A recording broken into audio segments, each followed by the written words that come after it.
Good evening, visitors. Welcome to the Australian War Memorial's last post ceremony. My name is Troy Clayton, and joining us today from the Royal Australian Navy is Seaman Louise Ellismore. We warmly welcome the family of Corporal Samuel Noel Walker, whose story will be told shortly.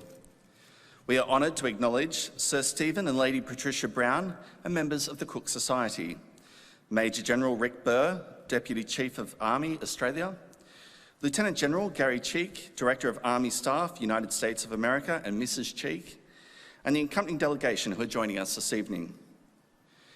We welcome the veterans who have served, those that are still serving, and the families that support them. We also acknowledge the members of the RSL and Services Club Association, RSL Victoria, and RSL Queensland who are watching this ceremony broadcast around Australia. Particularly, we'd also like to welcome the members of Cobram Baroga RSL who are in attendance today.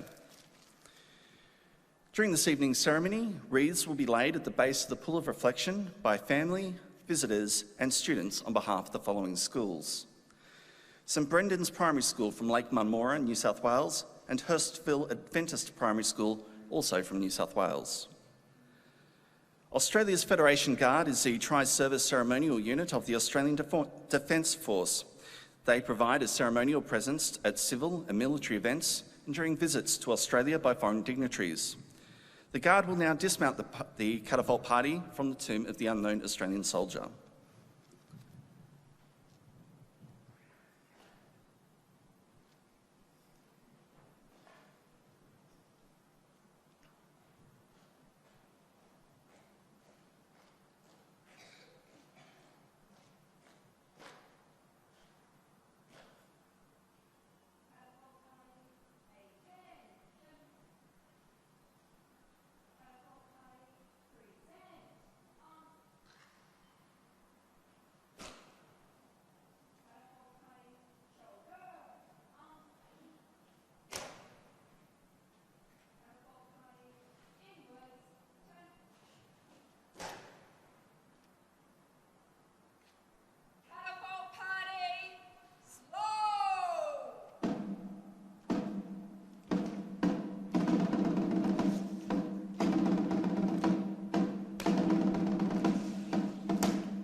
Please stand and join in singing the national anthem.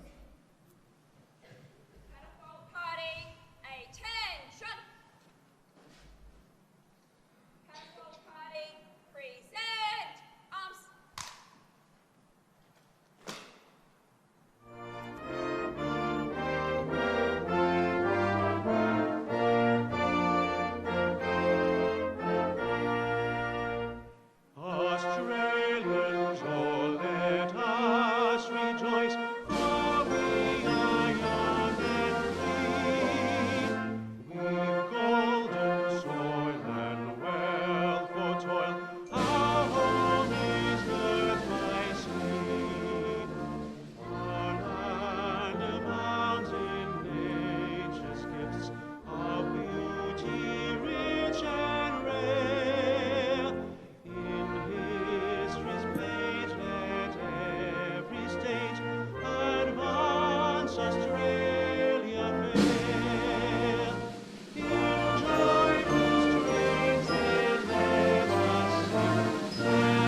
The Australian War Memorial was the vision of Charles Bean, Australia's First World War official historian. Bean landed with the Australian troops on Gallipoli and stayed with them at the front through to the end of the war. The idea of this national memorial and museum came to him at Pozières, France, in the depths of the bloody fighting of 1916. Bean's idea was that this would be a place where families and friends could mourn their loved ones buried in faraway places. It would also be a place that could help all Australians understand what these men and women had endured and what they had done for us. Bean's vision, to which we remain true, is best expressed as inscribed in the entrance to the memorial's galleries. Here is their spirit, in the heart of the land they loved, and here we guard the record which they themselves made.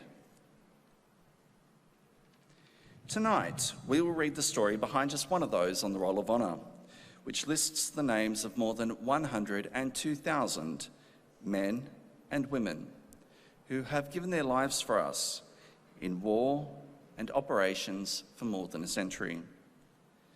But first, we present a lament, Flowers of the Forest. Wreaths or floral tributes will now be laid at the base of the Pool of Reflection.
Today we pay tribute to Corporal Samuel Noel Walker.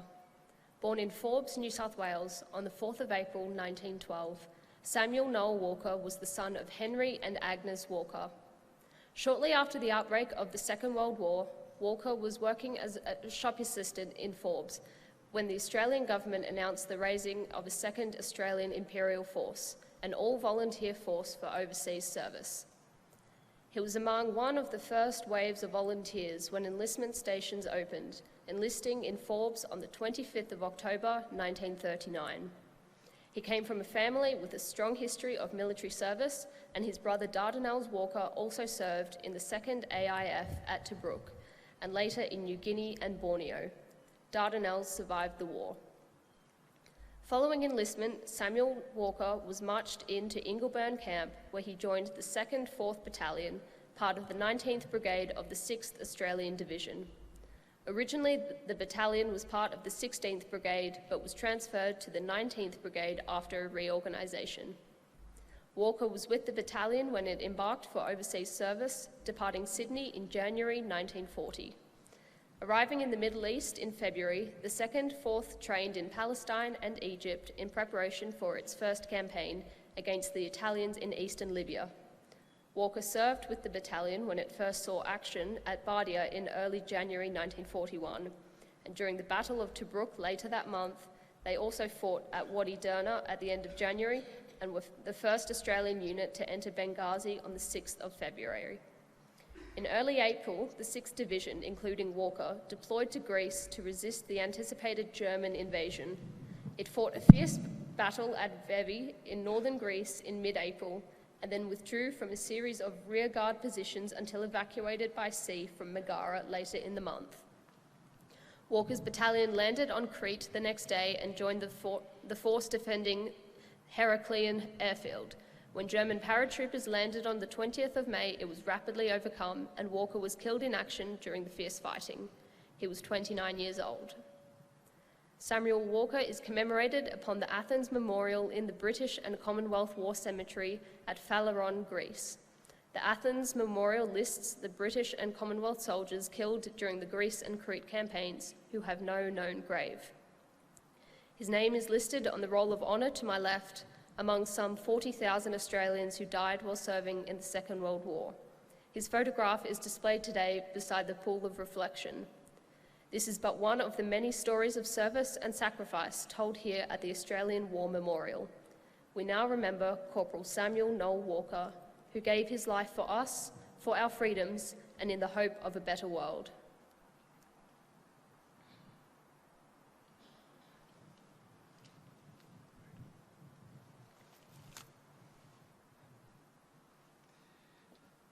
Please stand for the reading of the Ode and the sounding of the last post.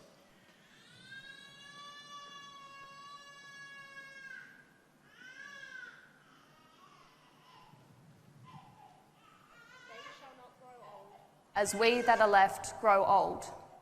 Age shall not weary them, nor the years condemn. At the going down of the sun and in the morning, we will remember them. Catapult party, present! Arms!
lest we forget. Lest we forget.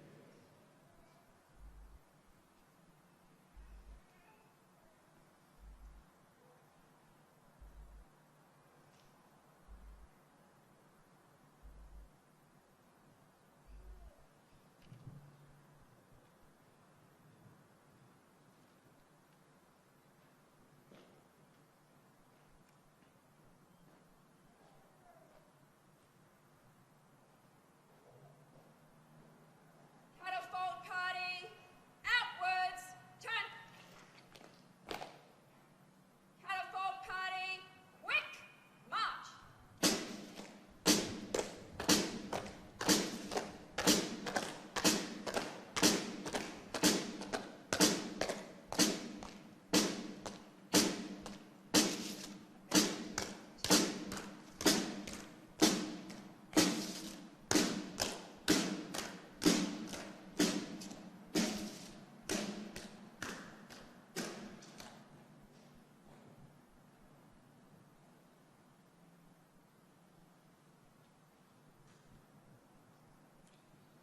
We leave you this evening with the words of the memorial's founder, Charles Bean.